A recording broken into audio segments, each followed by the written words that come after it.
Muito bem, bom dia a todos. Portanto, hoje estamos aqui juntos para falar sobre a integração de ferramentas de inteligência artificial na produção científica. Portanto, temos aqui três momentos iniciais. Eu vou fazer uma pequena, como moderador, vou fazer aqui uma pequena apresentação de 5 minutos. Não vou tentar não ocupar muito tempo. E depois passo a palavra ao professor Laércio Cruvinel, que vai falar sobre o workflow para a construção de um artigo científico com apoio de ferramentas de inteligência artificial. E finalmente, aplicação prática, o professor Laércio Cruvinel, o professor Héctor O'Hill vai falar, vai fazer uma apresentação relativamente subordinada ao tema aplicação prática de inteligência artificial na otimização de revisões sistemáticas. Depois, por fim, quem quiser fazer alguma questão, comentário, contributo, será muito bem-vindo. Portanto, o evento está a ser gravado e é posteriormente colocado disponibilizado no YouTube para as pessoas que não tiveram a oportunidade de estar presentes. Portanto, nós vivemos já a terceira revolução industrial. A terceira revolução industrial foi a revolução dos sistemas e tecnologias de informação e basicamente aquilo que fez foi substituir pessoas por máquinas, pessoas por sistemas de informação.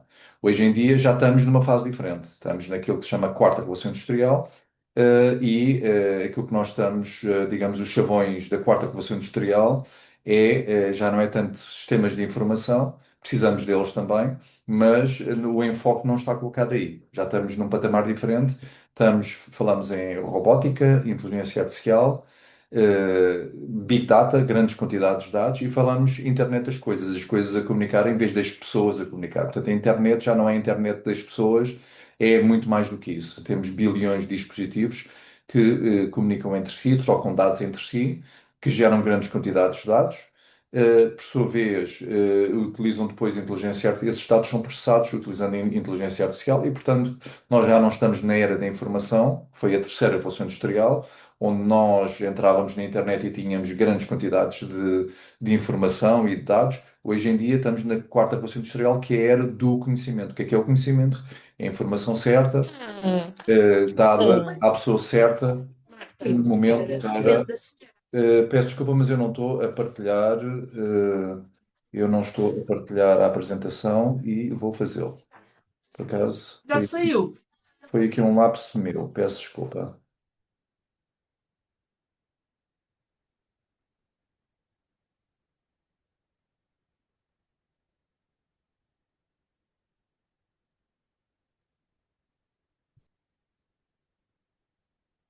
Portanto, como eu estava a dizer, já não estamos na era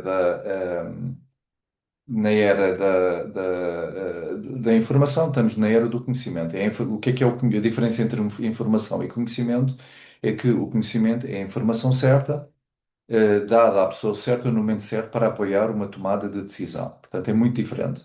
Nós antigamente queríamos uma informação, entrávamos num website, andávamos ali à procura de todo um conjunto de coisas até encontrarmos realmente aquele detalhe que nós queríamos. Hoje em dia vamos a um chatbot e o chatbot dá-nos a informação de forma imediata sobre aquilo que nós precisamos, não temos que andar à procura no meio de muita informação. Nós temos o chatbot da UOL, que foi desenvolvido no âmbito do departamento e que está em funcionamento e é isso que faz. Pronto. Portanto, substituição do homem por máquinas, por inteligência artificial, por robôs, agora, falando um pouco, já agora, muitos dos que estão aqui são professores, fazendo aqui uma introdução, antes de falar em investigação, eu julgo que é importante falar no ensino com a inteligência artificial e tem que haver aqui uma grande adaptação. Portanto, às vezes eu hoje já ouvi professores dizer, isto agora é um perigo, porque eu mando-lhes fazer um trabalho e eles fazem um trabalho, vão ao chat GPT e o trabalho sai logo. Eu peço desculpa, mas eu discordo radicalmente deste tipo de afirmações, porque o problema não está no ChatGPT, nem está na inteligência artificial, que é uma ferramenta de aprendizagem poderosíssima. Portanto, o professor que não adapta e não inclui o ChatGPT no processo de ensino-aprendizagem, o problema não é do aluno, o problema é do professor, que não se adaptou ao novo paradigma. Portanto, aquilo que o professor deve fazer é. eh, quando solicita trabalhos, solicitar trabalhos de cariz mais especializado e porque o ChatGPT é muito bom a fazer generalidades. Eu chego ali, eu peço-lhe uma generalidade e ele responde com uma generalidade. Agora, se eu solicitar trabalhos de cariz muito mais especializado, então eu tenho que saber interagir com o GPT de uma forma muito mais especializada. Implica que eu tenho que ter informação, tenho que saber onde é que eu quero, para onde é que eu quero ir, está bem? E portanto isso faz toda a diferença. Portanto, e depois a avaliação do trabalho. Também não deve ser um trabalho escrito, porque mesmo assim o aluno até pode eventualmente conseguir fazer um trabalho, e não saber nada sobre o assunto. E, portanto, a avaliação deve ser feita de uma forma muito diferenciada. Como? Com uma avaliação personalizada e oral. Não é, ele entrega um trabalho escrito e eu vou ler o documento e dou-lhe uma nota. Nada disso. Isso não funciona hoje em dia, efetivamente não funciona. E o professor deve adaptar-se a isso. E deve adaptar-se como? Pedir trabalhos especializados, e, tendencialmente trabalhos diferentes para grupos de alunos diferentes, e fazer uma avaliação eh, personalizada e oral. Chama cada grupo, se for um trabalho de grupo, chama cada grupo de cada vez e vai fazer questões a cada um dos alunos. E se os alunos utilizaram o ChatGPT, a inteligência artificial generativa, para o fazer, mas aprenderam, excelente. De certeza que fizeram um trabalho muito mais rico do que aquilo que faziam antigamente e aprenderam com isso. Ótimo. Se eles fizeram um trabalho que até é muito bonito, está muito bem escrito, mas não sabem nada, vale zero. Portanto, essa parte da interação entre o professor e o aluno é muito importante. Pronto, falando aqui um pouco, sem me querer alongar, falando um pouco sobre sobre a investigação no caso concreto, eu julgo que nós temos aqui algumas fases diferentes de utilização da inteligência artificial. A primeira fase é, eu quero fazer uma investigação, qual é que é a estratégia que eu vou seguir? Qual é a estratégia que eu vou seguir para chegar àquele destino? Não é? E essa estratégia que eu vou seguir deve ser discutida com os colegas que fazem investigação na mesma área, mas também com a inteligência artificial generativa. É a primeira fase de todas. Interagir ao nível da estratégia. Eu quero chegar ao destino. O que é a estratégia? A estratégia é o caminho para chegar a um objetivo, não é? E essa estratégia, esse caminho, deve ser interagido com o ChatGPT. O ChatGPT é muito bom a ajudar por aí, está bem? Portanto, esse é o primeiro. Já agora, aqui um à parte, nós estamos ainda no início da inteligência artificial. Aquilo que se perspectiva é que a inteligência artificial vai ser muito alavancada com a computação quântica que está aí a chegar, já não falta muito. Digamos 3 5 anos, vamos começar a ter aí a computação quântica, e aí sim, aí a inteligência artificial vai sofrer grandes, grandes, grandes diferenças relativamente àquilo que nós temos hoje em dia, porque a inteligência artificial precisa de muita computação. E hoje não temos ainda uma grande capacidade de processamento disponível. No dia em que nós tivermos a computação quântica, que está a breve trecho, aí sim, a inteligência artificial vai sofrer um grande boost, e aí sim, o mundo e a sociedade vai ser muito alavancada. E relativamente à investigação, quando eu falo em ser alavancada, imagina a investigação científica, por exemplo, na área da saúde, não é? Está aqui a colega Sandra Queiroz. Imaginem na área da saúde. Hoje em dia fazemos investigação, eh, e eu sigo um caminho. Eu sigo um caminho que eu acredito que aquele caminho vai dar alguma coisa. Acredito, mas é I guess. I guess, eu acredito que o caminho é o meu feeling. Acredito que é aquele o caminho que deve dar alguma coisa. Mas existem muitos outros caminhos. E eu não tenho capacidade para seguir muitos outros caminhos. No futuro, quando tivermos computação quântica e inteligência artificial, aquilo que vai ser feito é muito diferente. Já não é eu acredito que é este caminho, não é? Mas possivelmente eu vou seguir vários caminhos em paralelo, porque eu vou ter capacidade de processamento e vou chegar até ao destino por caminhos diferentes e vou comparar muito facilmente, e muito rapidamente os caminhos diferentes e vou chegar à conclusão, por exemplo, qual é que é o medicamento mais eficaz, vou descobrir qual é que é o medicamento para uma determinada doença, não é? Isso vai fazer grande diferença no futuro, tá bem? Hoje ainda temos algumas limitações na capacidade de processamento e, portanto, ainda não é assim tão fácil de nós chegarmos. Pronto, esta é a primeira fase. Depois há uma segunda fase que eu diria a fase da programação, porque quando nós escrevemos artigos científicos, um artigo científico que não tenha também uma parte dados, de dados estatísticos, amostragens, principalmente na área científica, se calhar na área das ciências sociais e humanas isso será um pouco diferente, mas na área mais científica, na área das ciências exatas ou ciências e tecnologias, nós temos sempre que provar uma tese, não é? Quando escrevemos um artigo, temos sempre que provar uma tese qualquer que nós nos propomos provar. E nós exploramos um caminho e esse caminho devemos ter dados numéricos, muito importante, dados numéricos, que provam ou não que esse caminho é eficaz. E eventualmente comparar vários caminhos diferentes se isso for viável. E, portanto, aí entramos, quando falamos em tecnologias, entramos na área da programação, também em outras áreas, onde existem estudos estatísticos, onde, por exemplo, a análise estatística, e eventualmente com inteligência artificial, pode ser utilizada. E quando nós falamos em utilizar a inteligência artificial, falamos muito em programação, redes neuronais. Há uma parte de programação. E, portanto, novamente a inteligência artificial, aquele neste segundo ponto, programação, portanto já não estamos na estratégia, estamos na parte da programação, a inteligência artificial pode ajudar-nos de forma muito eficaz a programar. E, portanto, se calhar aquilo que eu demorava um mês a programar, se calhar numa semana, eu consigo obter já algo, porque a inteligência artificial é muito boa a programar. Deixa-me dizer-vos que o ChatGPT 5.0 está a ser desenvolvido pelo ChatGPT 4.0. Ok? Portanto, digamos, é inteligência artificial, porque a inteligência artificial é muito boa a programar. E, portanto, naturalmente, temos aqui o homem, que tem as rédeas, que está no controle, mas é a inteligência artificial que se está a desenvolver ela própria já. Já estamos nessa fase. Portanto, isso não é uma coisa futurista. Hoje em dia isso já acontece, está bem? Sob o nosso controle ainda. E depois a parte da escrita do artigo, imaginem, nós definimos a estratégia, temos a programação, temos os dados, e depois a seguir eu posso pedir à inteligência artificial generativa para, com base no código de programação, com base na estratégia que foi definida, com base nos resultados que eu obtive, posso pedir para escrever um primeiro draft. Isso funciona muito bem, deixa-me dizer, eu, por exemplo, estou aqui a escrever um artigo que me pediram sobre a inteligência artificial em África.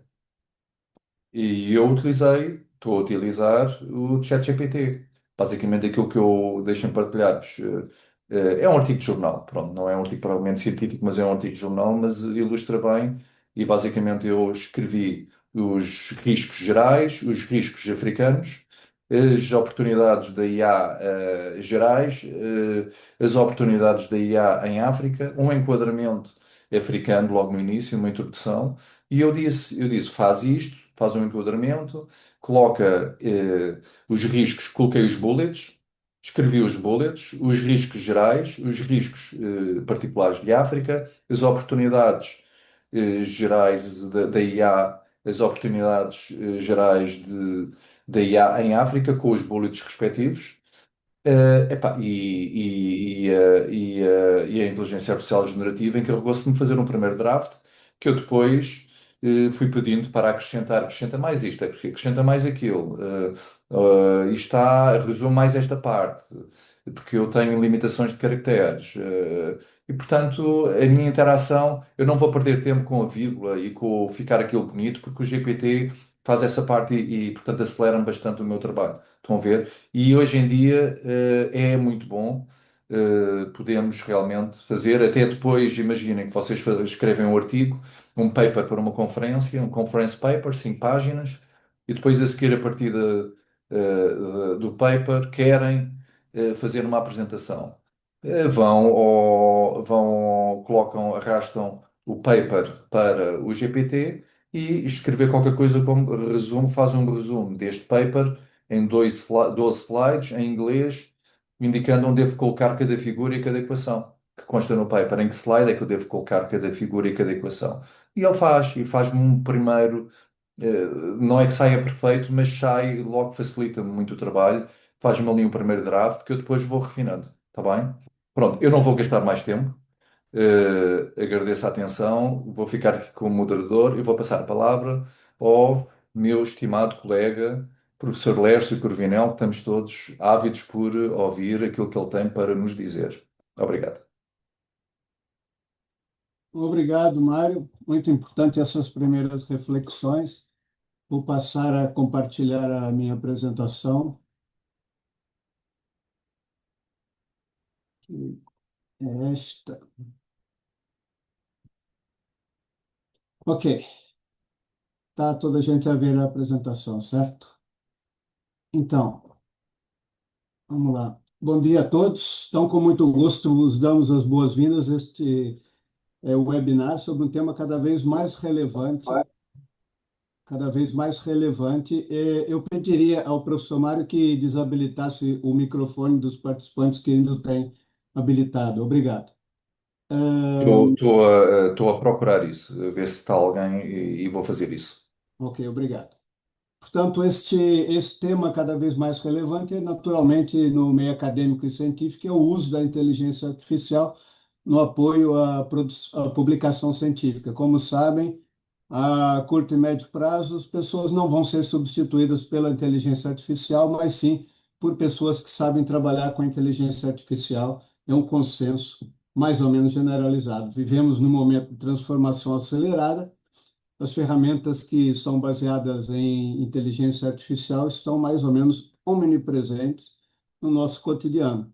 Naturalmente que a investigação acadêmica não é exceção. Então, durante a formulação de hipóteses e também até a redação dos papers, passando pela revisão de literatura, análise de dados, preparação para submissão em revistas e disseminação, publicitação do nosso trabalho, a inteligência artificial oferece um conjunto tão vasto de recursos que não é possível realmente falar de todos eles. Vamos, portanto, resumir um bocado as ferramentas. Todos os dias estão aparecendo novas ferramentas. Mas essas ferramentas, se bem utilizadas, podem aumentar a nossa produtividade, podem aumentar a eficiência e até a qualidade da produção científica. Claro que isso tem o outro lado. Como qualquer tecnologia poderosa, o uso exige também consciência crítica, responsabilidade ética e literacia digital. Neste equilíbrio entre inovação e integridade, vamos fazer o centro deste webinar. Então, o que vos proponho na próxima meia hora, 20 minutos, é um percurso estruturado pelas diferentes fases do workflow de publicação científica. Vamos destacar onde e como a inteligência artificial pode ser integrada de forma ética, transparente e eficaz. Vamos olhar para ferramentas concretas, alguns poucos exemplos de aplicação e também para os riscos que não podemos ignorar, como, por exemplo, a dependência excessiva ou a geração de conteúdos não verificáveis. Tanto esta sessão é dirigida tanto a estudantes de licenciatura e mestrado, docentes e investigadores, e técnicos ou gestores acadêmicos, todos interessados em compreender melhor este ecossistema emergente. Portanto, vamos tentar manter um espírito aberto, mas crítico também. Contamos depois com perguntas vossas. E o importante é perceber que a inteligência artificial está cá para ficar. A forma como a integramos no nosso trabalho acadêmico é uma escolha que devemos fazer com informação, ética e intencionalidade. Então, vamos começar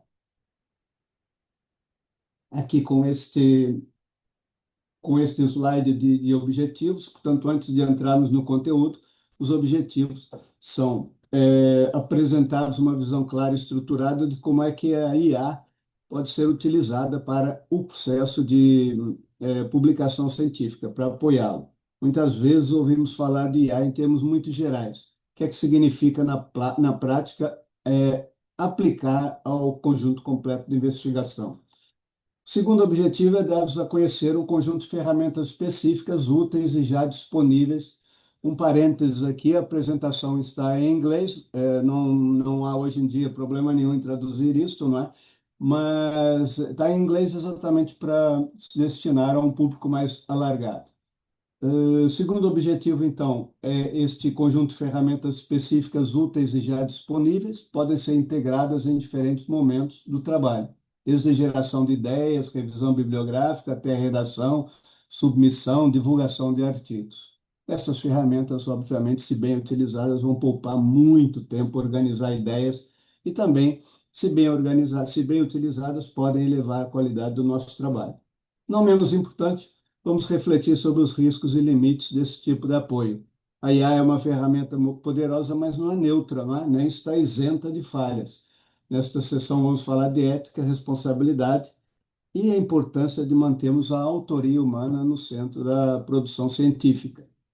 Portanto, essa não é apenas uma palestra sobre ferramentas, também é uma conversa sobre o nosso papel enquanto investigadores e autores numa nova era da ciência. No slide número 4, número 3, desculpa, para percebermos a relevância desse tema, então vale a pena começarmos a olhar para o contexto mais alargado. Esse crescimento dos últimos 2 anos, né, traz oportunidades inegáveis. Podemos melhorar a qualidade linguística dos nossos textos, identificar referências mais rapidamente, explorar ângulos de análise que antes exigiam muito mais esforço e tempo. Também traz uma pressão. Temos que nos adaptar rapidamente, mesmo quando as regras ainda estão a ser escritas. O que é aceitável? O que deve ser declarado? Como garantir que o nosso trabalho mantenha o rigor, a originalidade, a ética científica? Então, é justamente por isso que esse webinar se torna pertinente. Precisamos de criar literacia em inteligência artificial aplicada à investigação e à publicação. Para isso, podemos aproveitar, então, melhor destas ferramentas. O importante aqui é manter pensamento crítico, transparência e responsabilidade intelectual. E gostaria de fazer, antes que eu me esqueça aqui, uma divulgação. Uma minha aluna, que é a Catarina Guerreiro, está a fazer um trabalho de fim de curso, exatamente um trabalho que seria uma ampliação do conteúdo deste webinar. Esse trabalho deverá estar disponível mais adiante, assim como esses slides, no repositório Camões da Universidade da Universidade da UAL, da Universidade Autônoma de Lisboa. Então, quais é que são os estágios do fluxo de trabalho com o AI? Então, o primeiro ponto fundamental temos que distinguir entre uso assistido e produção automatizada. Segundo o princípio de transparência, é, além disso, várias editoras científicas de referência, como a Springer, o Sevier e o I3S, já publicaram diretrizes sobre o uso de ferramentas de inteligência artificial. Em geral, admitem o uso assistido, exigem que seja identificado de forma explícita. A autoria continua a ser humana, essa autoria assume responsabilidades pelo conteúdo final, nada de responsabilizar a inteligência artificial, não é? Então, mais do que saber utilizar a inteligência artificial, é saber utilizá-la com critérios éticos bem definidos. Aqui neste próximo slide, podemos entrar no coração desta apresentação, que é o workflow propriamente dito, workflow estruturado para publicação científica com apoio da inteligência artificial. Então, como podem ver nesse slide, são as principais etapas do processo de investigação e escrita acadêmica. A ideia é perceber onde e como a inteligência artificial pode ser integrada de forma responsável. Então, começamos com a ideação e formulação do problema de investigação. Aqui a inteligência artificial pode ajudar-nos a clarificar temas, explorar perguntas iniciais ou até identificar lacunas relevantes na literatura. A seguir, a revisão da literatura, onde as ferramentas específicas conseguem não só encontrar artigos relacionados, resumir, comparar, organizar ideias de forma eficiente e também é, sugerir, como é que eu vou dizer aqui, o texto necessário para buscas nas bases da Scopus, do I3S Explorer, nas bases acadêmicas de referência, não é? A seguir a isso, passamos ao quadro teórico e desenho metodológico, recolha e análise de dados, quando for o caso, redação do manuscrito, revisão, submissão e, finalmente, divulgação e monitorização do impacto, por exemplo, esse em redes sociais acadêmicas ou com apoio de Altmetrics. Para cada uma dessas etapas, nós vamos apresentar exemplos de ferramentas que já estão sendo utilizadas por investigadores em diversas áreas do conhecimento. O objetivo aqui, mais do que fazer uma lista, é mostrar como é que elas podem encaixar-se de forma integrada num processo de trabalho coerente, poupando tempo sem sacrificar a qualidade nem ética. Então, vamos olhar para cada uma dessas etapas com um bocadinho mais de detalhe, sugerindo aqui ferramentas. Então, a primeira etapa de qualquer investigação científica, teoricamente, é definição do problema. Muitas vezes essa fase exige o quê? Reflexão, leitura exploratória, alguma intuição acadêmica. Aqui a inteligência artificial pode ser uma aliada valiosa porque permite expandir o nosso campo de visão logo no início. Ferramentas como o SciSpace ou Consensus permitem explorar temas a partir de palavras-chave, analisar tendências em bases de dados científicas, sugerir questões de investigação relacionadas com o tópico escolhido. Portanto, ao invés de começarmos do zero, estas ferramentas vão ajudar-nos a mapear rapidamente o estado atual de determinado domínio. Também perceber como a nossa ideia inicial pode ser reformulada ou mesmo aprofundada. Por exemplo, ao inserir uma pergunta geral, quais são os efeitos da inteligência artificial na educação superior? Estas plataformas podem devolver resumos de artigos recentes, referências relevantes e até reformulação mais precisa da pergunta, com base em dados reais e atualizados. Claro que o papel do investigador continua a ser central, não é? Cabe-nos a nós avaliar se as sugestões fazem sentido, se o tema tem viabilidade, como transformá-lo numa questão científica clara e bem delimitada. A inteligência artificial aqui não substitui a reflexão crítica. Pode acelerar o processo e fornecer pistas úteis ao ponto de partida. Portanto, na fase de ideação, a inteligência artificial funciona como um catalisador de hipóteses. Quando usada quando critério, vai nos poupar imenso tempo e não precisamos, por exemplo, perseguir ideias que já foram esgotadas e podemos descobrir oportunidades de investigação que não tínhamos considerado. Passando para a segunda etapa do workflow, é a fase de revisão da literatura, que pode ser uma das partes mais exigentes e demoradas de todo o processo de investigação. Portanto, as ferramentas de inteligência artificial têm vindo a demonstrar um impacto particularmente significativo aqui, não é? Por exemplo, as plataformas como o AvidNote ou o SciSpace Copilot permitem o quê? Encontrar artigos relevantes, damos os critérios temáticos ou metodológicos, mas também permitem resumir, comparar, organizar automaticamente conteúdos de forma muito eficiente. Por exemplo, podemos carregar um conjunto de PDFs, que seriam artigos que já baixamos com um critério qualquer, não é? das bases da Scopus, da Springer, da I3S, etc. Podemos, então, usar esses PDFs e pedir à ferramenta que nos mostre os principais conceitos abordados, os métodos utilizados ou os resultados mais frequentes. Além disso, algumas das ferramentas já oferecem funcionalidades para gerar mapas temáticos, anotações inteligentes ou resumos estruturados.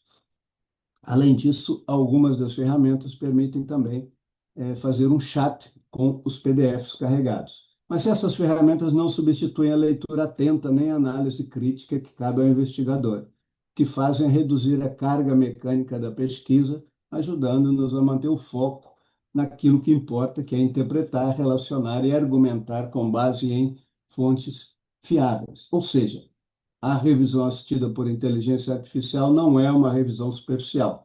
Se bem utilizada, aprofunda a leitura com mais rigor e menos dispersão. Okay? Pode ajudar a encontrar informações de forma rápida e fácil, torna a colaboração muito mais fácil e pode ajudar a manter organizado. quando se está lidando com muitas informações, é importante ter um sistema para acompanhar tudo. O Reference Manager pode ajudar exatamente a fazer isso. Muito importante é usar, então, o Reference Manager, mesmo que esse não inclua, obviamente, conceitos de inteligência artificial ou ferramentas de inteligência artificial. Por exemplo, o Mendeley é muito importante, vai se colocando as fontes ali, e depois ele tem um plugin para o Word, em que se pode também fazer as citações enquanto se escreve. Faz as citações diretamente e depois ele constrói a bibliografia também diretamente. Então, vamos chegar agora na fase do quadro teórico e do desenho metodológico, da sustentação científica e lógica ao trabalho. Exige o quê? Clareza de pensamento, né? Exige também familiaridade com paradigmas da área e, muitas vezes, uma revisão cuidada de estudos anteriores. Precisamos disso para fundamentar as escolhas, né? Então, a inteligência artificial aqui pode funcionar como orientador preliminar. O Avid Note, por exemplo, tem funcionalidades para sugerir estruturas técnicas, abordagens metodológicas e instrumentos de recolha de dados. Se estamos a trabalhar, por exemplo, num tema da psicologia ou da engenharia, essas ferramentas conseguem reconhecer padrões metodológicos em centenas de artigos, conseguem apontar opções ajustadas ao nosso contexto e algumas permitem mesmo comparar métodos qualitativos e quantitativos com indicação de vantagens e limitações. Tal como nas fases anteriores, é fundamental lembrar que a decisão final é sempre do investigador. Ou seja, nesta fase a IA serve como apoio à reflexão e como sugestão de caminhos metodológicos possíveis, não como uma fórmula fechada, pode ser útil para estudantes e investigadores em início de carreira também, que ainda estão a construir sua confiança nessa componente do trabalho acadêmico. Agora, numa fase central do trabalho científico, é a recolha e análise de dados, quando for o caso. Então, seja em investigações empíricas quantitativas ou qualitativas, é algo que validamos ou não as nossas hipóteses aqui, damos substância ao que propomos. Então, a inteligência artificial pode dar apoio tanto para uma dimensão quanto para outra. Para recolha de dados, temos ferramentas como o Qualtrics, que permitem criar inquéritos inteligentes com lógica condicional e principalmente na vertente do Customer Experience, da experiência do cliente. E podemos ter também sugestões automatizadas de perguntas e até pré-análise de consistência nas respostas. Outras ferramentas facilitam a transcrição automática de entrevistas e grupos focais, com elevado grau de precisão. No que toca à análise de dados, o potencial é ainda mais vasto. Usando ambientes como o Google Colab, podemos conjugar linguagens como Python com biblioteca de análise estatística ou de pensamento, processamento de linguagem natural. Mais interessante, com o apoio de modelos da inteligência artificial generativa, é possível pedir auxílio na interpretação dos resultados, na visualização ou até na explicação de correlações mais complexas. Portanto, detectando padrões, associações ou aqueles dados fora da caixa. Poderiam passar despercebidos. Importa reforçar um ponto essencial: a análise automatizada nunca substitui o juízo crítico do investigador, é a mesma tecla que eu venho batendo, não é? Desde o início da apresentação. Sempre temos que compreender os métodos, rever os outputs e validar os resultados com cuidado. A interpretação científica é humana, sempre fundamentada e transparente. Depois da recolha e análise de dados, é a redação do manuscrito. Esta fase pode ser entusiasmante, mas também desafiante. Muitas das ferramentas fazem um muito melhor trabalho em inglês ainda, mas a tradução para diferentes línguas, incluindo o português, está muito avançada. Essa fase exige clareza, coesão, domínio da linguagem acadêmica, atenção às normas da área. Portanto, várias ferramentas têm revelado verdadeiramente úteis quando utilizadas como apoio à escrita, não substituto da autoria. Plataformas como Jenny.ai ou PaperPal oferecem funcionalidades para ajudar a estruturar os textos, reformular de forma mais clara, corrigir problemas de estilo e até detectar incoerências na organização dos parágrafos. Algumas ferramentas conseguem mesmo propor uma estrutura típica para um artigo científico com base no tipo de estudo. Introdução, enquadramento teórico, metodologia, resultado, discussão, conclusões, tanto com perguntas orientadoras para cada sessão. Outras, como o Grammarly ou o Language Tool, ajudam a melhorar a fluidez linguística, detectam erros de gramática ou dão sugestões de estilo. É especialmente útil para quem escreve em inglês como segunda língua. Atenção, a utilização dessas ferramentas não dispensa o domínio do conteúdo nem a consciência crítica sobre o que se está escrevendo. Sempre, sempre essa ressalva. Cabe-nos sempre decidir se o que é gerado pela IA representa o que queremos comunicar enquanto investigadores e devemos evitar o risco de produzir um texto com aparência acadêmica, mas sem profundidade conceitual. A melhor prática é usar essas ferramentas como auxiliares de clareza e organização, sempre com uma revisão atenta da nossa parte. Com o manuscrito praticamente finalizado, entramos numa fase que, apesar de parecer técnica, ela é absolutamente decisiva. A revisão, formatação e submissão do artigo a uma revista científica. E a inteligência artificial pode ser uma aliada relevante aqui, desde que usada com critério. Há ferramentas como o Grammarly ou o PaperPal que ajudam a refinar o texto, como dissemos anteriormente, ajudam a corrigir erros residuais, melhorar o tom, garantir consistência terminológica, sobretudo em inglês acadêmico. O apoio da IA vai além da correção linguística. Algumas plataformas mais recentes, tal como o Journal Finder, permitem cruzar o conteúdo do manuscrito com base de dados de periódicos, sugerindo revistas compatíveis com a temática e o tipo de estudo. Pode ser uma grande vantagem, principalmente para investigadores em início de carreira. Também na criação de carta de submissão, que é um documento muitas vezes negligenciado, a inteligência artificial pode ajudar a redigir uma versão preliminar que cumpra as convenções formais, seja personalizada de acordo com a revista, mas nesta fase a responsabilidade ética deve estar especialmente presente. Toda submissão implica uma declaração de originalidade, de autoria, de respeito pelas normas da revista. Isso inclui cada vez mais a transparência quanto ao uso da inteligência artificial ao longo do processo. Ignorar esse ponto pode ser fatal, leva à rejeição do artigo ou a consequências mais graves em termos de reputação acadêmica, e já aconteceu. Por isso, nessa etapa, mais que tirar partido da tecnologia, é fundamental reforçar a postura ética e o rigor acadêmico, porque a submissão é o momento que assumimos publicamente que estamos prontos para dar o nosso contributo ao conhecimento científico, e isso exige responsabilidade. Depois da submissão, idealmente da publicação, é a etapa que muito tempo, até pouco tempo, muitas vezes é negligenciada. É o quê? A divulgação e a monitorização do impacto científico. Publicar é apenas parte do percurso, né? Se o nosso trabalho não é lido, se não é partilhado, se não é citado, perde uma parte importante do seu potencial.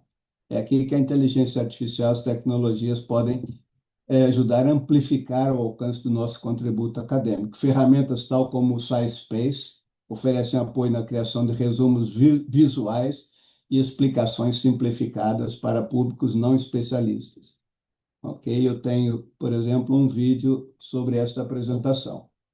Ferramenta é um vídeo pequeno que o SciSpace criou com base no conteúdo da apresentação, né?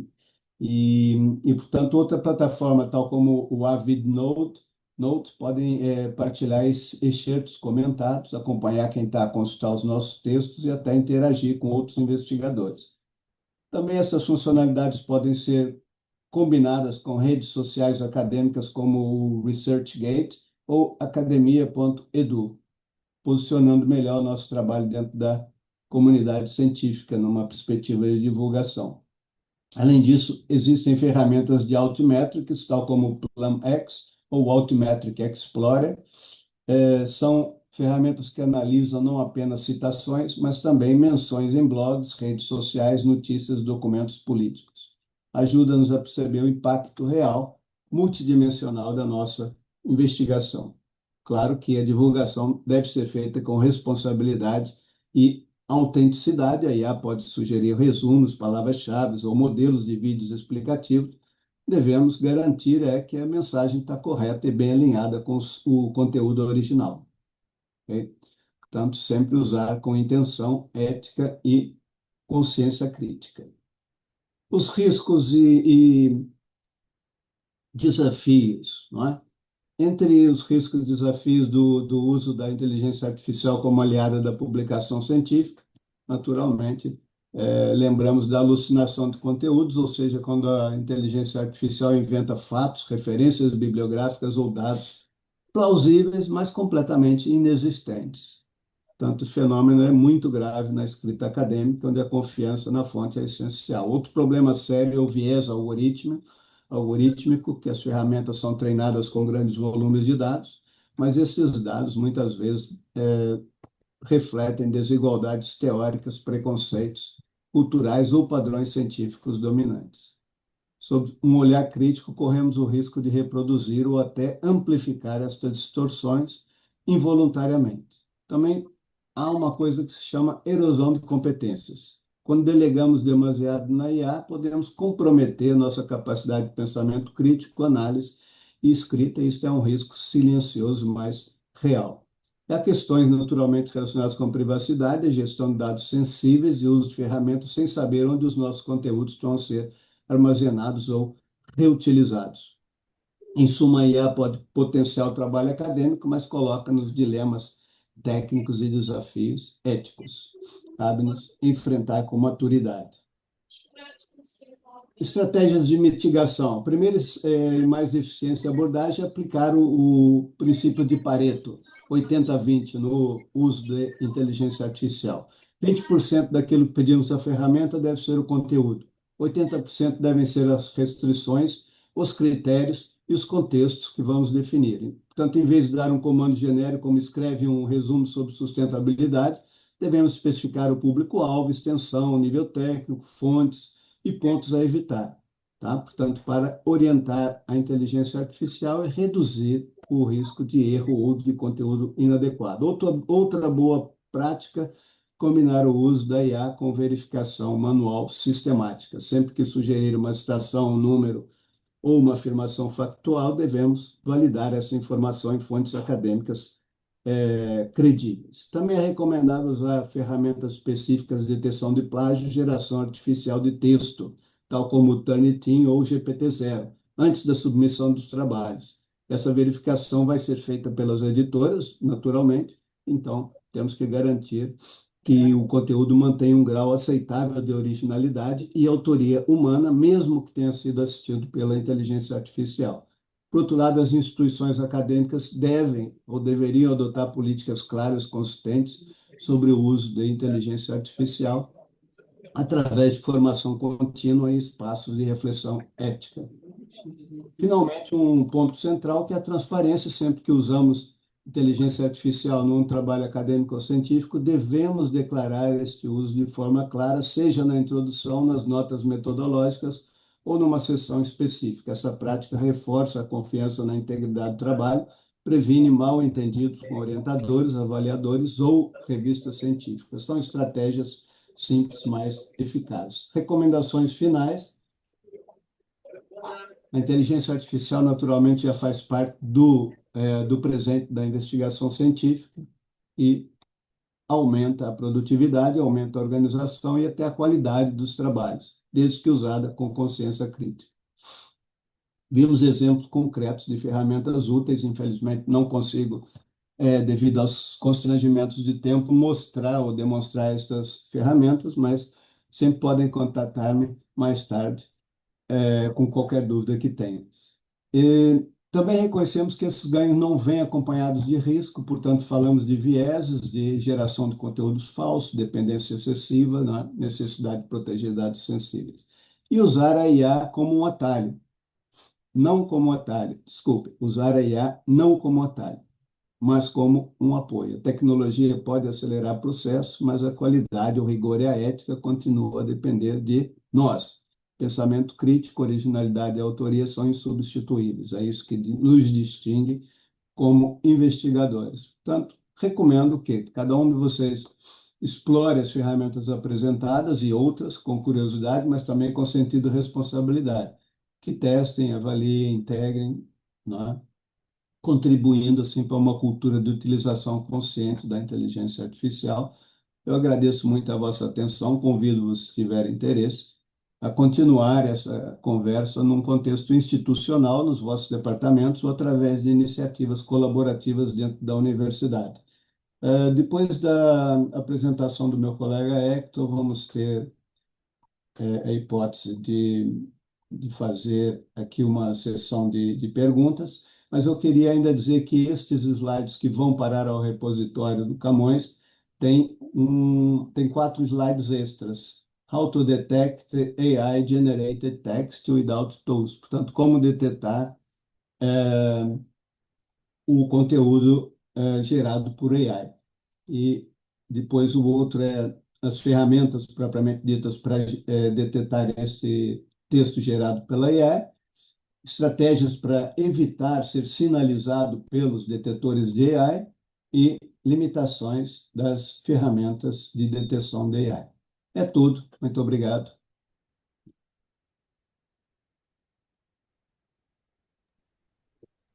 Muito obrigado, Laércio, pela excelente apresentação, que foi muito elucidativa e muito clara. Nós vamos agora passar à próxima apresentação, que é o professor Héctor Orrilo, que vai falar, vai fazer uma apresentação subordinada ao tema Aplicação Prática da IA na Otimização de Revisões Sistemáticas. Héctor, a palavra é sua. Ok, profesor Mario, obrigado. Obrigado también ¿no? por partilhar los conocimientos introductorios en este tema. Sí, las reflexiones también que você fez no inicio de esta presentación sobre la aplicación de la inteligencia artificial. Y también agradezco aquí al profesor Laercio, ¿no? por darnos ¿no? Partilhar todos los conocimientos y herramientas, ¿no? que existen para hacer uso de la parte científica, ¿no? Y investigación académica tanto de los profesores como de los alumnos estudiantes de doctorado o mestrado, ¿no? Entonces, por favor, eu voy a hacer aquí, me dan licencia, voy a hacer o partilhamento da minha apresentação, ¿sí? Y por favor, gostava de saber si están consiguiendo ver. Certo, estamos a ver. Ok, muito obrigado, Mário.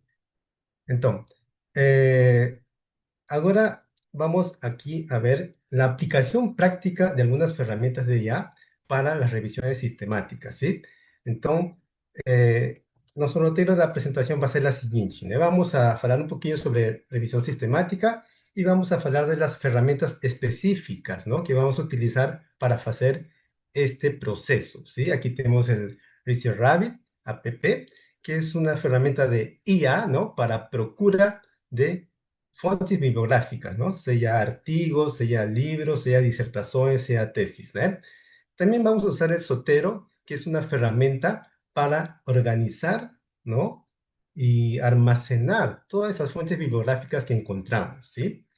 Ahora tenemos ahí también el AI Studio, que es una herramienta que nos permite mejorar nuestro prompt, ¿eh? Cuando hacemos una pregunta para las inteligencias artificiales, queremos hacerlo de forma bien adecuada, precisa, para tener una salida necesaria, ¿no? La que estamos precisando también para nuestros textos y para nuestras investigaciones, ¿eh? Y por fin, alguna inteligencia artificial como el ChatGPT, ¿sí? Que normalmente utilizamos, más existen otras, ¿no? Con la misma finalidad. Y por fin, algunas conclusiones. Ok, entonces, revisión sistemática, ¿no? ¿Qué sería revisión sistemática aquí en la parte de investigación, ¿eh? Pronto, revisión sistemática significa encontrar una respuesta a un problema, ¿sí?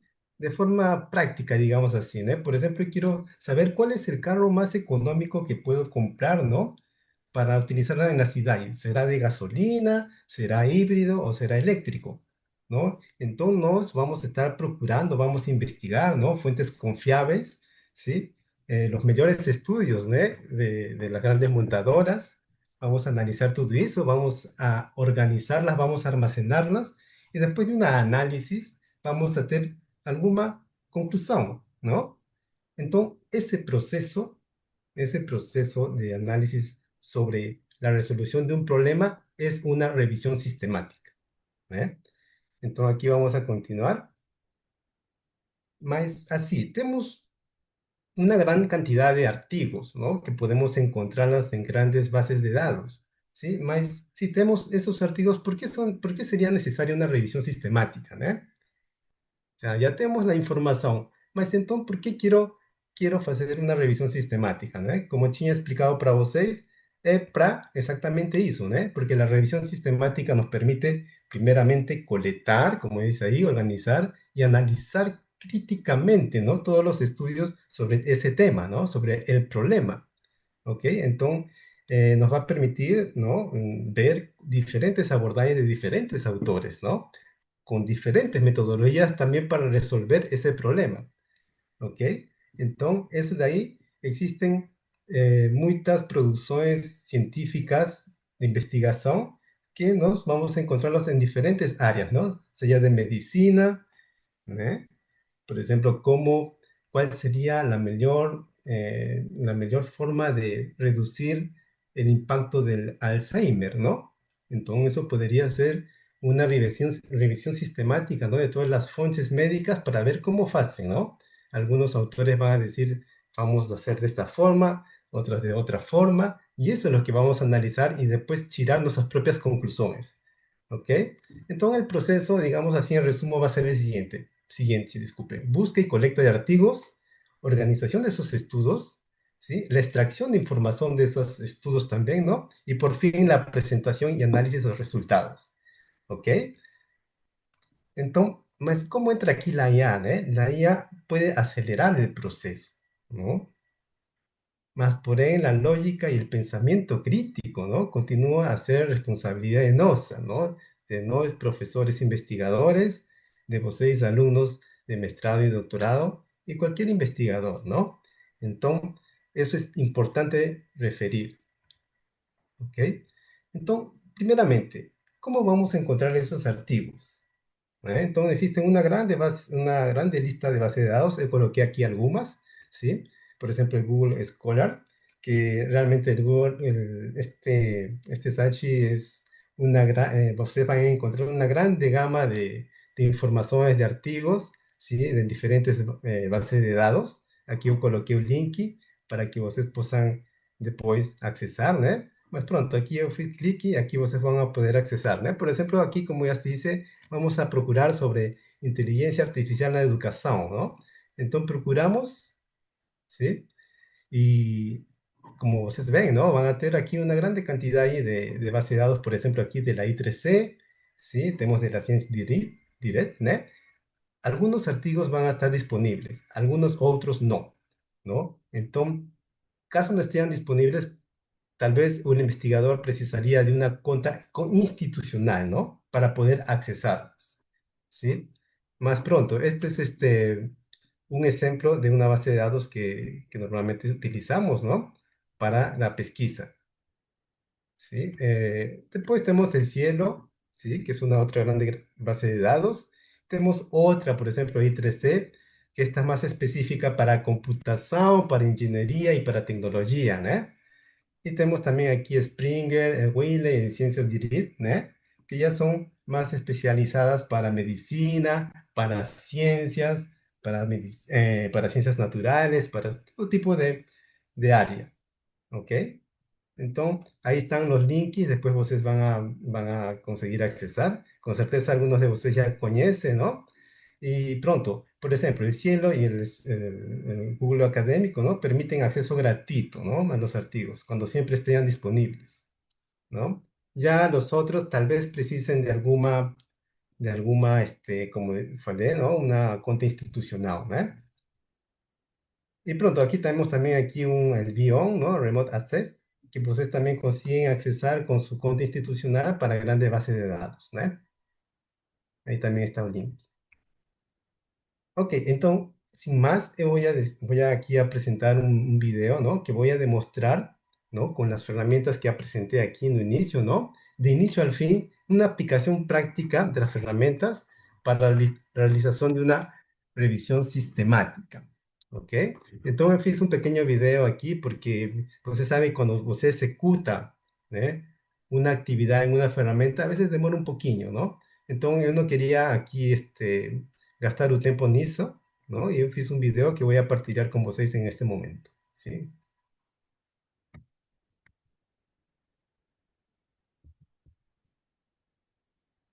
Por favor, gostava de saber si están consiguiendo ver aqui Boa o tarde. vídeo.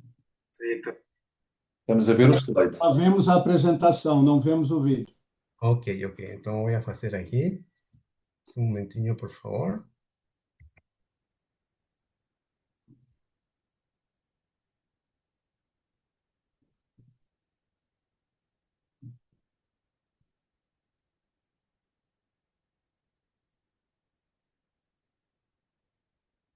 Bom, eu acho que já está conseguindo ver. Por favor, confirmem. Certo.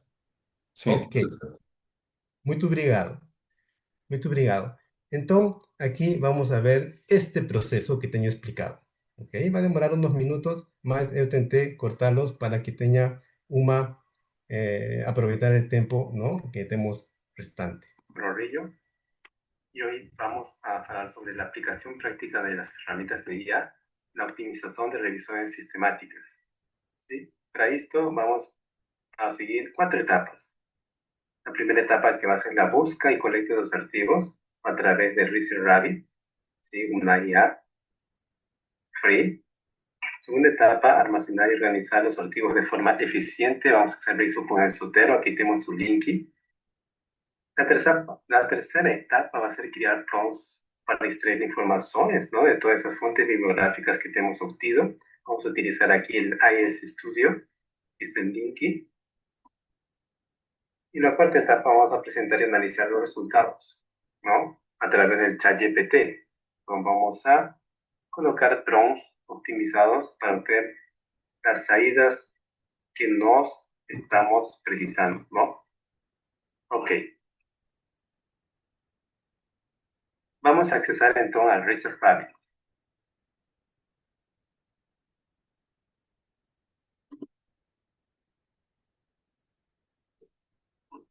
Ok, entonces ustedes van a encontrar esta interfaz. Aquí tengo un video para que también muestre cómo es la herramienta, ¿sí? Aquí en el lado izquierdo ustedes van a crear su cuenta de acceso, ¿sí? Con su email, su password, van a escribir el password. Caso ustedes tengan una cuenta como yo tengo aquí, simplemente colocan sus credenciales.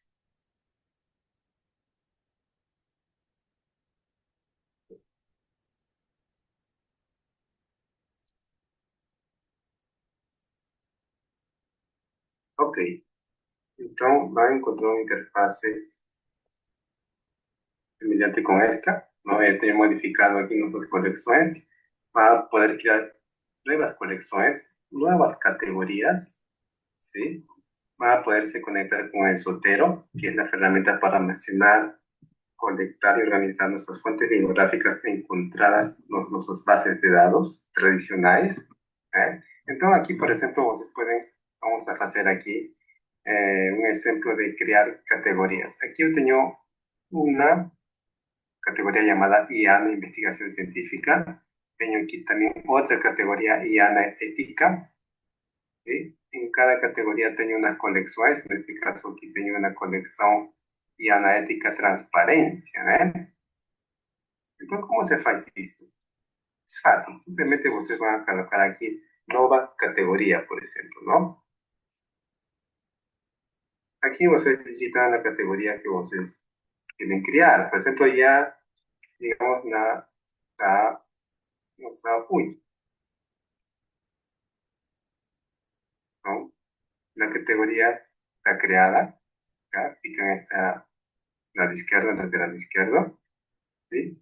Ok, esa va a ser la categoría y dentro de la podemos crear nuestras colecciones. Por ejemplo, ¿no? Aquí vamos a vamos a cargar la nueva colección. Y aquí, dependiendo de la organización que ustedes estén pensando, ¿no? Para hacer su artículo, su disertación o su tesis, ustedes colocan un nombre, ¿no? Que les permita identificar. Por ejemplo, voy a decir así, cuidado neonatal. Entonces, voy a procurar aquí artículos con respecto a este subtema, ¿no? Cuidado neonatal. ¿Ok? Entonces, aquí aprendemos a crear categorías y con sus respectivas colecciones. Caso ustedes quieran apagar alguna categoría con su colección, ustedes simplemente cargan aquí, colocan el mouse, va a aparecer aquí el reciclaje, y ustedes colocan OK, ¿no? Entonces va a ser deletado. Pronto. Como falei para vocês, eu tenho aqui uma categoria com esta colección, ¿sí? Vamos aquí a aprender cómo buscar y adicionar archivos con ResearchGate, ¿sí? Entonces, voy a accesar aquí a esta colección Scientific Research, ¿sí? Simplemente cargo en ella. Okay. Aquí ya tengo adicionado algunos archivos que ResearchGate encontró, ¿ok?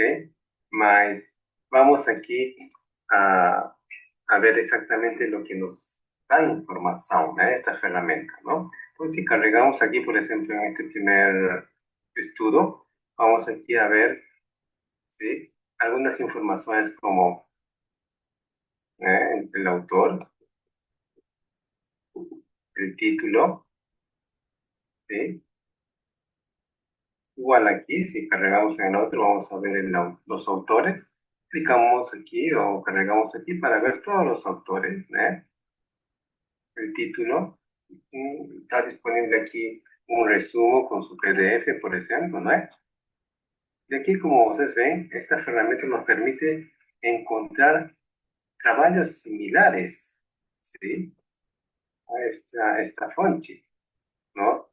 Nos permite ver también todas las referencias utilizadas y las situaciones, así como los autores, ¿no?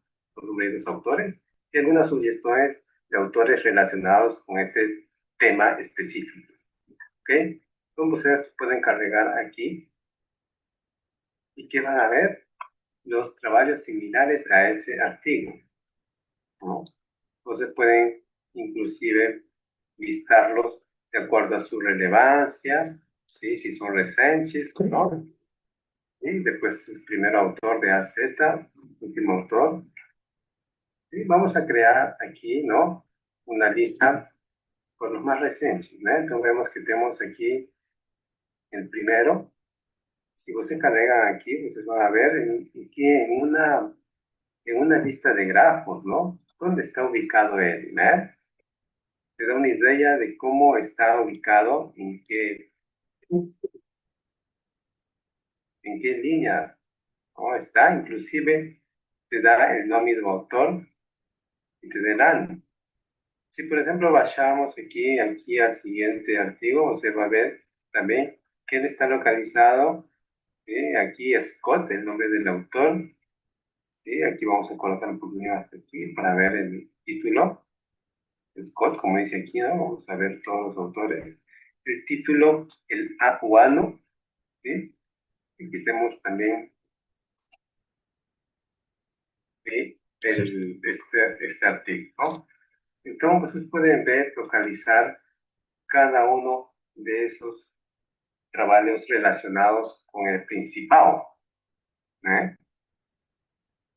Ahora sí, por ejemplo, quiero ver, ¿no? Quiero ver aquí ainda más, ¿no? Quiero entrar a me informar sobre este trabajo relacionado, simplemente voy a cargar, ¿sí? Nelly, y va a aparecer aquí también lo mismo, ¿eh? Va a aparecer los autores, va a aparecer el título, un resumen y el PDF.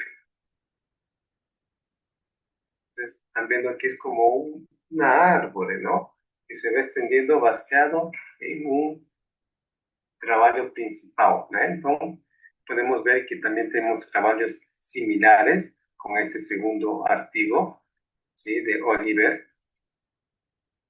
Y ustedes pueden ver los trabajos similares, ¿sí? Relacionados con este artículo de Oliver, ¿no? Entonces, cargamos aquí y vamos a ir viendo, ¿no? Dependiendo de lo que nos interesa, vamos a conseguir observar esto en lista o en un grafo, ¿no? Un grafo que nos va a dar idea de todos los trabajos relacionados con el archivo que estamos analizando. ¿Ok? Entonces vamos a voltar. Entonces pueden ir aquí con el mouse y pueden fechar, ¿no? Ir fechando después del análisis que ustedes están haciendo.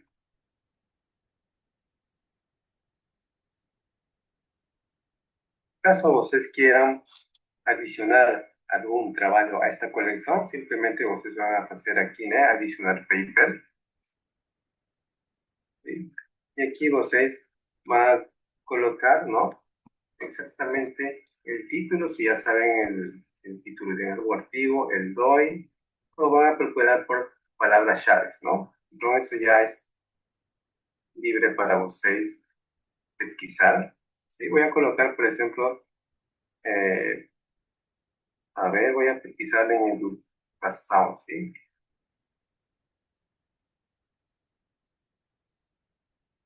Todas las áreas. Entonces, aquí, esta herramienta, ¿no? Internamente va a procurar los archivos relacionados con esas palabras llaves, ¿sí? Por ejemplo, va a encontrar aquí Panjang en 2015, ¿no? Esta primera fuente bibliográfica, ¿sí? Tengo una lista de fuentes, ¿sí? Entonces, ustedes van a analizar primero, ¿sí? Y la que sea más conveniente para ustedes, ¿no? Entonces, van a poder adicionar. ¿Cómo adicionar? Simplemente cargar aquí Add to Collection, ¿sí? Entonces, como ustedes van a ver, ¿no? Aquí se va a adicionar un archivo a la colección Scientific Research, ¿eh? Y así, si ustedes quisieran seleccionar más, entonces simplemente van a adicionar. ¿Ok? Aquí fechan la busca y voltan a la interfase inicial.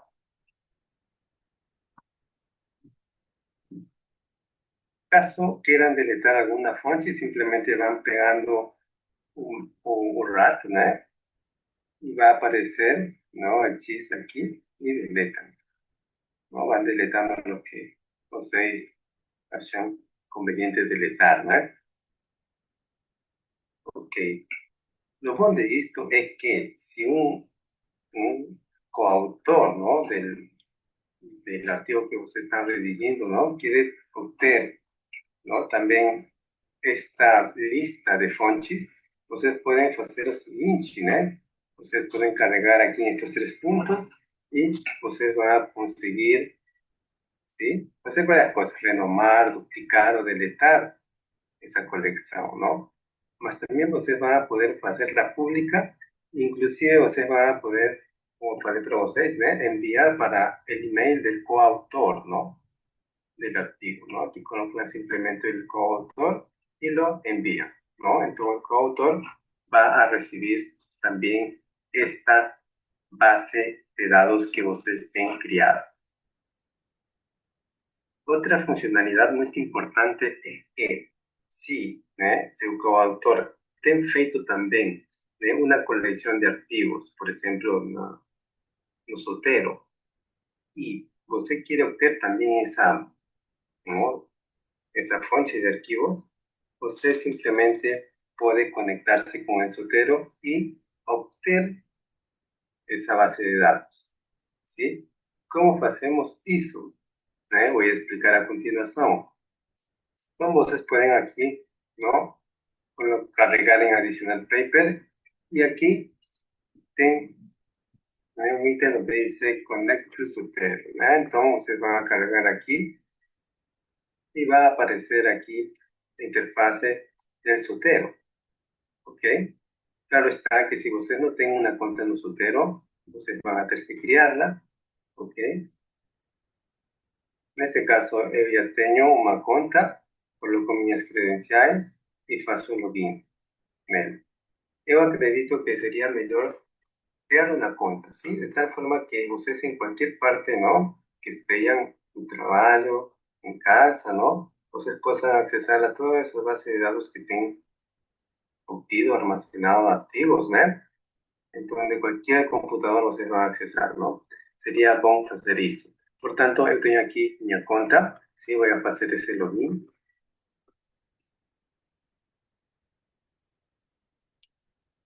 Como ustedes ven aquí, aquí aparece la aplicación que ustedes quieren conectarla al Zotero. En este caso voy a colocar ese Rabbit, como apareció aquí, y simplemente voy a aceptar, ¿sí?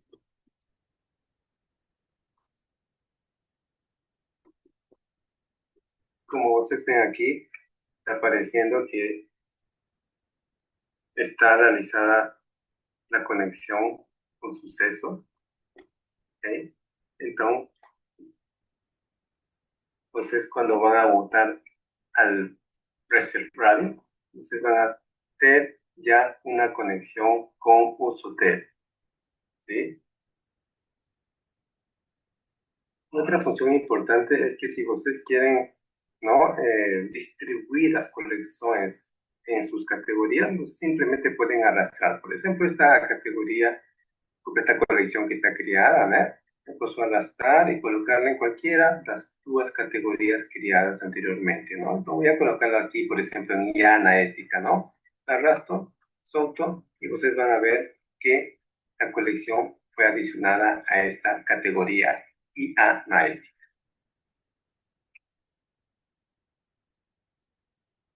Ok, entonces ahora, por ejemplo, yo estoy aquí en Research Rabbit y quiero traer una colección que tenga en soltero. ¿Cómo puedo importar entonces una colección de soltero para Research Rabbit? Es sumamente fácil y también es súper importante, ¿no? Entonces, por ejemplo, usted está aquí en esta colección, ¿sí? Va a hacer, va a cargar aquí en Import Zotero Collection, ¿sí? Como ustedes se estén conectados, entonces simplemente van a aparecer aquí todas las colecciones, ¿no? Que tenemos nosotros, ¿ok? De aquí a poco voy a explicar, ¿no? Cómo funciona el Zotero, ¿no? Más aquí están todas las condiciones que yo tengo en un Zotero. Entonces, por ejemplo, quiero adicionar alguna colección específica y vamos aquí a ver cómo se te ha adicionado esta. Claro está que como ustedes están trazando una colección del Zotero, ustedes van a tener que colocarle un nombre específico a la colección, ¿sí? Que va a tener aquí en el cerrado, ¿no? Se pueden colocar, por ejemplo, ética 1 del Zotero, ¿no? Más, como van a ver aquí, voy a colocar así, ¿no?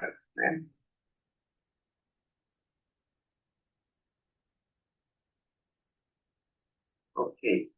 Entonces, toda la colección va a ir aquí, ¿no? Claro que algunas fuentes tal vez sean inválidas, ¿no? Porque tal vez no tengan DOI, como dice aquí, ¿no? Más la mayoría va a ser importada aquí a tu Excel Rack, ¿no? Aquí aparece también aquí, ¿no? Con el nombre que yo bloqueé. Claro está, como ya falei, podemos reagrupar esta colección en cualquier categoría, ¿no? Simplemente arrastramos, ¿sí? Soltamos. Ahora vamos a hacer lo contrario, o sea, hay una colección en el PC Rabbit y quiero enviarlo para el Zotero, ¿no? ¿Cómo se hace eso? Entonces, simplemente, ¿no?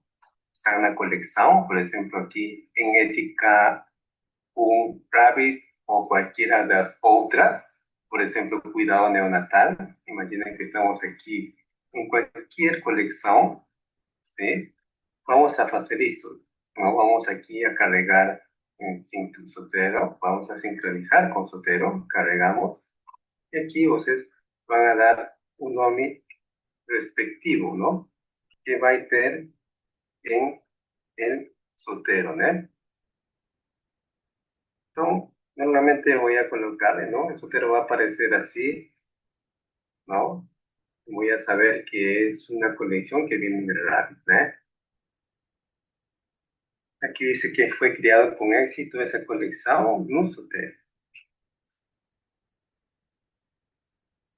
Entonces, estamos viendo que esta es una herramienta de IA que nos permite procurar archivos, ¿sí? De forma rápida, automática y también visualizar, ¿no? Cómo estos archivos están relacionados con otros, que eso es lo importante, ¿no? Relacionamiento entre archivos, ¿sí? Y claro, esta herramienta lo hace más fácil, ¿no? Más rápido. Claro está que con el criterio del investigador, ¿no? Sea profesor, sea estudiante.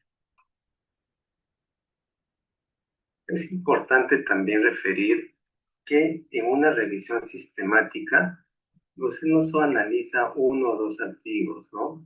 Normalmente se analiza más de 100 archivos.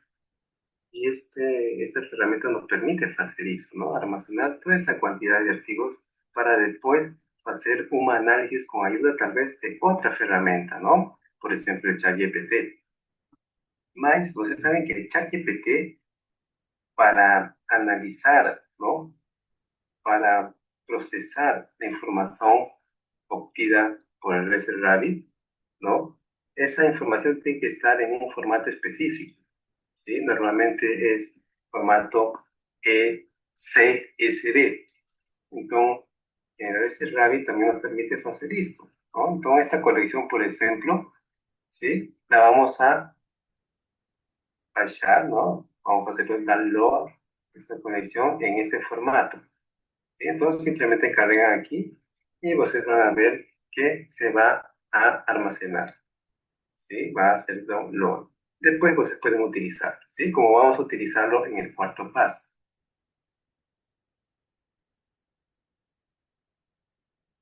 Caso ustedes quieran, ¿no? Se desconectar del Zotero, simplemente van a Setting y ustedes aquí se desconectan, ¿sí? ¿Okay? Entonces, vamos a continuar, ¿sí? Con los análisis, con la segunda etapa, que es almacenar y organizar los archivos de forma eficiente, ¿no? Con nuestro Zotero ya conocido, como ya nos hemos logrado, ¿sí?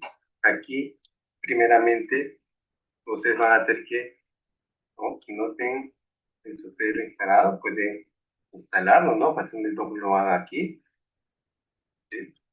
Pueden hacer ese download, simplemente cargan aquí, o pueden instalarlo también en sus navegadores. Puede ser aquí, ¿no? Bueno, yo ya tengo descargado y tengo instalado y tengo también creado mi cuenta, ¿no? Como ustedes consiguieron ver los primeros pasos. Entonces, vamos a continuar con el análisis de esta herramienta, ¿sí? Yo como tengo instalado, entonces voy a abrir mi aplicación instalada. Entonces vamos a seguir como cadena con la segunda etapa, que es el uso del Zotero, ¿no? Entonces, como ya tengo instalado mi aplicación, aquí esta va a ser la interfase que ustedes van a ver del Zotero, ¿sí? Aquí ustedes van a organizar por colecciones. Aquí tiene una colección 1, aquí tengo otra colección 2, y tengo las subcolecciones, ¿no? Por ejemplo, aquí tengo una subcolección, biblioteca 1, que fue la que importé. Estas dudas que importé, ¿no? Del Research Rabbit, están aquí, ¿sí? Este de aquí fue la Scientific Rabbit. ¿Cómo se hace esto, no? Os dirán, ¿cómo se crea una colección? Es súper fácil. Ustedes cargan a mi biblioteca, nueva colección. Por ejemplo, ustedes colocan colección 3, ¿no? En jornalismo, por ejemplo, ¿no? Entonces, ustedes simplemente dan un nombre y crean la colección. Ahora, si ustedes quieren crear una colección, simplemente van a clic derecho y nuevas colección, ¿eh? Aquí, por ejemplo, puede ser jornalismo digital, vamos a decir así, ¿no? Vamos a colocar aquí digital. Y esa subcolección va a estar guiada en la colección número 3, intitulada colección 3 jornalismo, ¿no? Aquí van a aparecer la izquierda. En este caso, ahora tengo 3 colecciones, 1, 2 y 3. Por eso el Zotero es importante para organizar nuestras fuentes bibliográficas encontradas, ¿no? En las bases de datos tradicionales, ¿no? Como por ejemplo, I3C, ¿no? Web of Science, Winline y por ahí más. ¿Ok? Entonces, se pueden organizar por tema, digamos así, y por subtema. Aquí yo tengo una colección que está organizada por 3 subtemas, ¿no?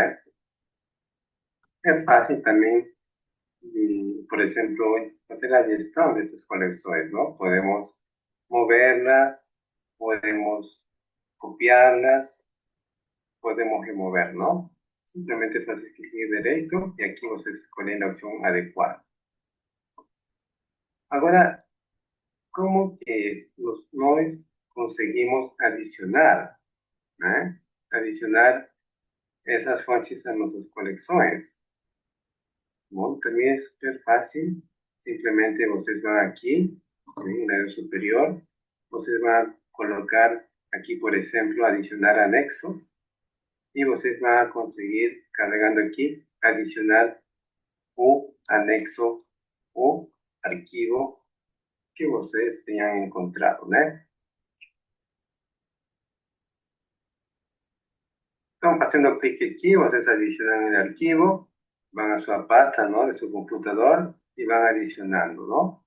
Por ejemplo, esto de aquí, pueden adicionarlo aquí, va a aparecer, inclusive, ¿no? También nos va a mostrar, en este caso, el archivo, ¿no? Porque lo encontré por ahí, ¿no? En algunas otras bases de datos, ¿sí? O sea, bastante información también, ¿no? Y estas informaciones como autor, ¿eh? El resumo, les dan el archivo completo también.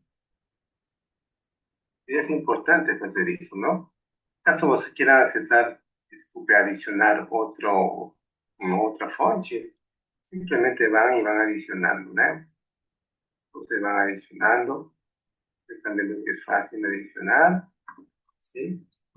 Por tanto, ustedes van a tener bien organizada, ¿eh? Todas las fuentes bibliográficas que tengan encontrado, ¿ok?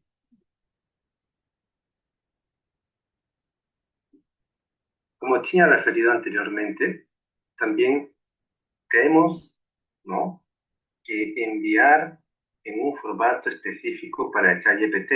El formato, como tinha falado, es el CSV. Entonces, por ejemplo, si tenemos aquí una colección, ¿sí?, la tenemos que transformar al formato CSV. Entonces, vamos a exportar la colección. Aquí ustedes colocan, ¿no?, seleccionan el formato, porque hay una variedad de formatos, ¿no? Más como voy a trabajar con ChatGPT, voy a colocar CSV, ¿eh? O cualquier otra inteligencia artificial, ¿no? Puede ser el Kiwen, puede ser el Copilot, puede ser el Pro, ¿no? Todos trabajan con esta formatación, ¿no? Entonces, clican en OK, tiene que ser Unicode, ¿sí? Código FT8, F8, ¿sí? OK, y ustedes van a guardarlo, ¿no?, en el local adecuado, ¿sí? Por ejemplo, lo guardé en esa pasta y de ahí ustedes van a conseguir hacer cualquier análisis de los datos, o mejor dicho, los archivos que ustedes tengan almacenados. Entonces, tengo gran cantidad de información, por ejemplo, de esta colección, ¿no? Tengo aquí en los archivos, yo quiero extraer informaciones de estos archivos, ¿no? Entonces, vamos a pasar a la etapa 3, crear prompts para extraer informaciones, ¿sí? ¿sí? Como ustedes saben, ¿no? Para obtener un resultado esperado, es importante formular un prompt de manera clara y precisa, ¿no? Entonces, escribimos, ya sabemos que podemos escribir nuestro prompt, ¿sí? Más podemos optimizar ese prompt. Y para eso existen ya herramientas específicas, ¿no? Este prompt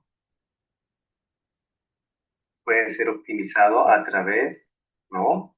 Del AIS Studio, que es la tercera etapa, ¿no? Entonces, hacemos, cargamos aquí, va a ver esta interfaz. ¿Sí? Y aquí usted va a conseguir hacer la optimización de prompts, lo que en la verdad se llama ingeniería de prompts, ¿no? Entonces, usted simplemente va a colocar su prompt inicial, ¿no? Para optimizar, para obtener informaciones adecuadas, para obtener salidas adecuadas, ¿no? Entonces, vamos a optimizar este prompt, ¿no? Ustedes podrían colocar así, ¿no? Ustedes podrían decir así, escribir, faça una melodía directa y simple do siguiente prompt. Y ahí ustedes colocan su pre-rasguño del prompt, ¿eh? Por ejemplo, si quiero hacer que con el archivo CSV, ¿no? Que yo obtuve del Reset Rabbit o del Zotero, ¿no? Quiero obtener informaciones de todos esos archivos en formato de columna, ¿no? Donde tenga una columna de autor, de año, de problema abordado, de metodología propuesta, y de cada uno de ellos, ¿no? Que voy a tener que hacer un prompt adecuado, ¿no? ¿Sí? Entonces, por ejemplo, tengo aquí, ¿no? Un, un rasguño de prompt, ¿no? Yo quiero que este rasguño de prompt se haya mejorado, se haya optimizado para obtener una salida adecuada, ¿eh? Entonces, vamos a ver esto, ¿no? Yo voy a mejorar este prompt, run, vamos a esperar un poquillo, ¿sí? Esta herramienta es súper importante, ¿no? Para ingeniería de prompt, ¿ok? Por tanto, ustedes pueden hacer cualquier tipo de prompt mejorado, ¿no? Para obtener información adecuada, ¿ok? Entonces, te va a dar varias opciones, ¿no? Y ya depende de su percepción, ¿no? Para usted, ¿no? Escoger a mejor opción, ¿no? Entonces, aquí dice aquí, melhoría directa y simple es la recomendada, ¿no? O se pueden crear, pegar, ¿no? Por ejemplo, este prompt, ¿sí? Pueden, por ejemplo, hacerla, como dice aquí, una versión más completa y robusta, ¿sí? O ¿no? Actúe como un asistente de pesquisa. Su tarea es analizar los archivos CSV, que voy a analizarlo, ¿no? Al ChatGPT. Extraer informaciones, ¿sí? Organizadas en el formato Markdown. Importante porque ese formato nos permite copiar y colar a cualquier editor de texto, ¿no? Como dice aquí, ¿no? En este caso en Word. Entonces vamos a hacer tabelas formadas por las siguientes columnas: autor, ano, problema abordado, metodología, ¿no? Dice así: si alguna información no estuviera disponible en el archivo, prensa un campo correspondiente con no especificado. Vamos entonces a pegar este prompt, ¿eh? Esta versión más completa y robusta, como dice aquí, ¿sí?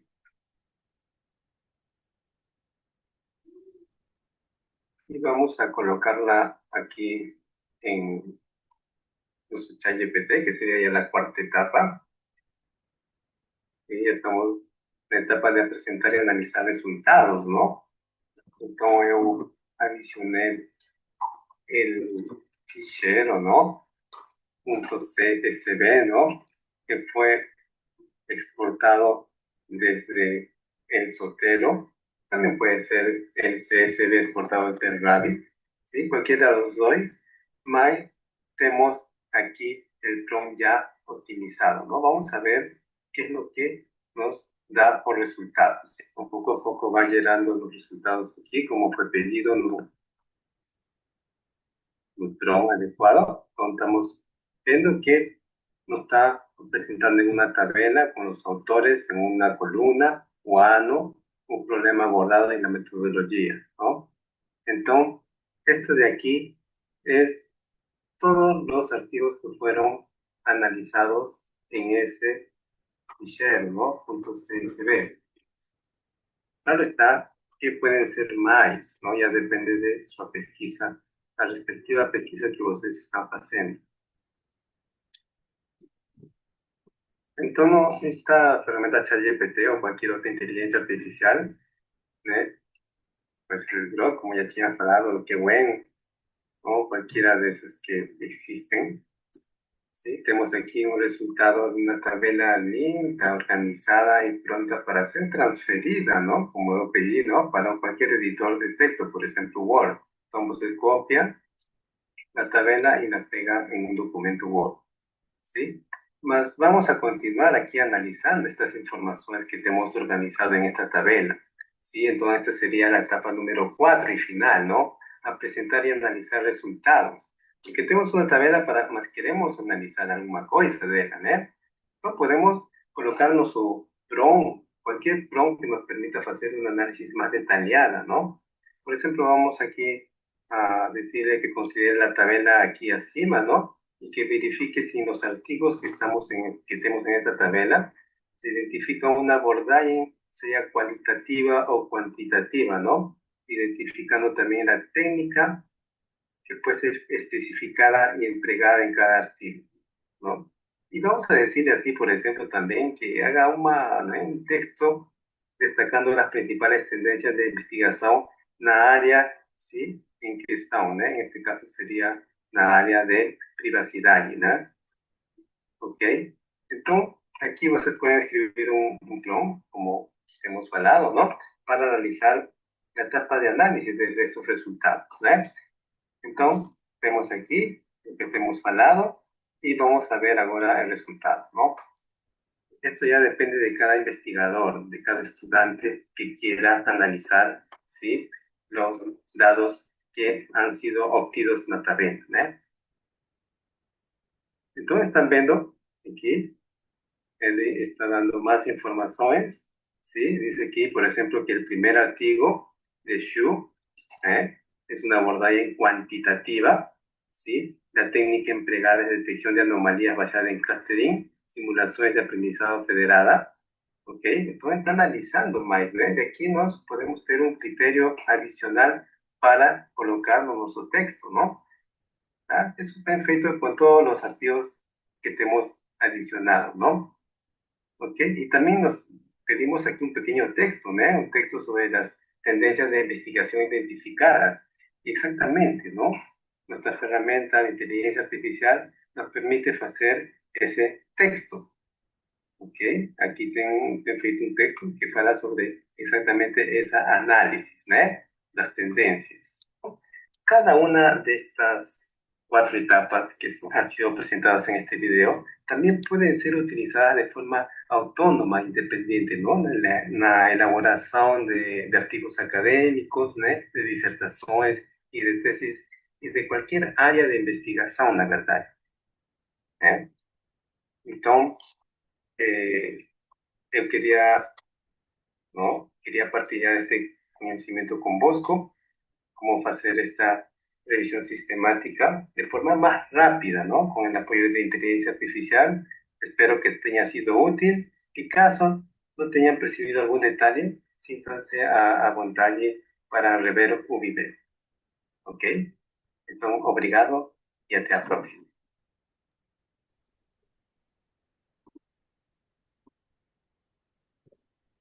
Muito bem. Diego. Ok, muito obrigado aí pela atenção e por esperar. Agradeço a vocês. Mas, por favor, eu queria só falar sobre algumas reflexões finais, não? Já para acabar con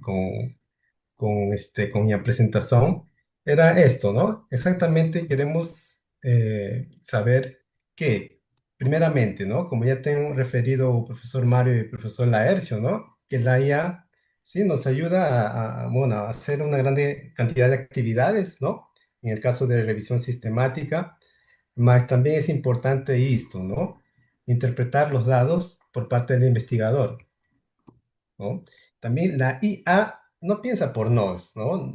Más claro está que puede colaborar con nosco durante el proceso de raciocinio, que eso es importantísimo, ¿no? O sea, no vamos a copiar y colar todo lo que la IA nos ofrece, ¿no? Y claro está que es importante que la IA nos permite facilitar, aprovechar el tiempo, ¿no? Acelerar tanto la escrita académica, ¿no? Más claro está, como siempre refiero, un uso criterioso y con la constante supervisión humana, ¿sí? Entonces, muy obrigado por la atención y hasta la próxima. Paso la palabra, profesor Mario. Muito obrigado, Héctor. Portanto, nós vimos aqui nestas duas belíssimas apresentações de que forma é que a inteligência artificial nos pode ajudar no desenvolvimento das nossas tarefas de investigação, sendo que, como vimos, as questões éticas e as questões de pensamento crítico e as rédeas, deixem-me chamar assim, as rédeas estão sempre do lado do investigador, digamos, a inteligência artificial apenas nos pode agilizar aqui tarefas secundárias. As tarefas mais importantes da investigação, a análise dos dados, a recolha dos dados, enfim, todas essas tarefas, o pensamento crítico dos dados, da análise dos dados, o que é que deve ficar no artigo, quais são os temas e os tópicos que devem ser incluídos no artigo, está sempre do nosso lado. E, portanto, eu agora deixava agradecendo as duas apresentações, passava a palavra a quem quiser colocar alguma questão, algum comentário, algum contributo, para depois finalizarmos este evento. Obrigado.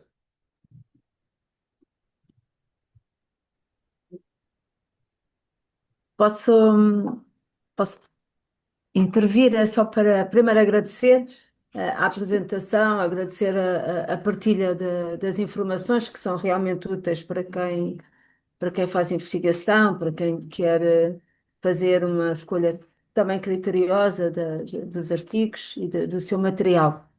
E realmente o uso das ferramentas são utilíssimas. Agradecer também ao professor Marcos da Silva estas dinâmicas e a oportunidade de podermos usufruir das partilhas dos colegas, e isso tem sido muito frequente no seu departamento. Agradeço também. Em relação àquilo que agora, nesta parte da operacionalização, que é aquela parte mais preciosa, mais importante, e que precisamos de aprender, aquilo que eu senti e que sinto sempre é que nunca é suficiente, nunca chega, porque é difícil apreender tudo. Eu sei que quando vamos às ferramentas, vamos treinando, vamos experimentando e conseguimos integrar melhor esse conhecimento e uma certa destreza também em funcionar nelas. Mas neste momento deixo aqui um repto da possibilidade de fazermos uma sessão só com um enfoque naquilo que é a operacionalização destas ferramentas, muito nesta linha daquilo que o professor Hector acabou de fazer. É uma partilha, é um pedido, porque também é uma necessidade que sinto e acredito que outros também possam sentir. Obrigado pela oportunidade. É muito pertinente. A questão é que se nós fizéssemos tudo agora, tínhamos um evento que começava às 10 Claro, da manhã e ia acabar às 3. certo, era um dia inteiro de formação. E era um Sim, dia inteiro. professor, E, eu portanto, nós sei. tínhamos que, se calhar, eventualmente, se calhar, focarmos aqui em cada um destes sub-items e fazer realmente essa parte mais operacional. Mas é Certo, muito porque nos pertinente, é muito ajuda. pertinente. É, sem dúvida, sem dúvida. Sí, quería hacer un E comentario también, ¿no? Sí, realmente sí, existen muchas herramientas las cuales podemos utilizar para un único objetivo, mas eu tenté aquí escoger aquellas herramientas free, ¿no? Porque todas son free y que ya son utilizadas en la pesquisa científica, ¿no? Y pronto son las más estables, digamos así, ¿no? y algunas herramientas que existen ya de uso más empresarial, ¿no? Profesional, bueno, ahí você tem que pagar, ¿no? Un poquillo más. Normalmente son entre 30 euros, 30 dólares por ahí en todas las herramientas, ¿no? Muito bem. A professora Denise Santos queria fazer uso da palavra. Denise. Sim, obrigada. Eu, antes de mais, queria agradecer. Eu acho que esta formação foi muito proveitosa. Eu acho que, não sei, mas quando eu fiz o doutoramento não havia nada disto. Portanto, há aqui uma lacuna grande de conhecimento, pelo menos da minha parte, sinto. E acho que este tipo de temas são extremamente bem-vindos. Eu sou fã da inteligência artificial. Tenho estado a tentar usá-la, integrá-la no meu trabalho, no meu dia a dia. Mas continuo a sentir, se calhar tal como a professora Sandra, que precisávamos até de mais, não é?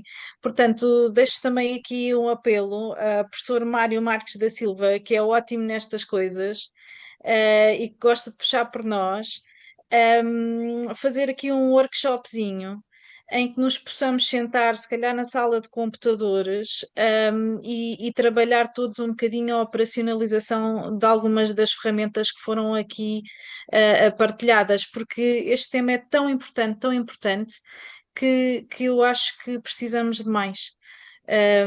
E portanto, não só parabenizar o Laércio e o Héctor por aquilo que nos divulgaram e pelas preciosas informações, também este incentivo a que estejamos todos conectados com a inteligência artificial do professor Mário Marques da Silva, mas pedir mais. Precisamos de mais. Obrigada. Muito bem, Denise.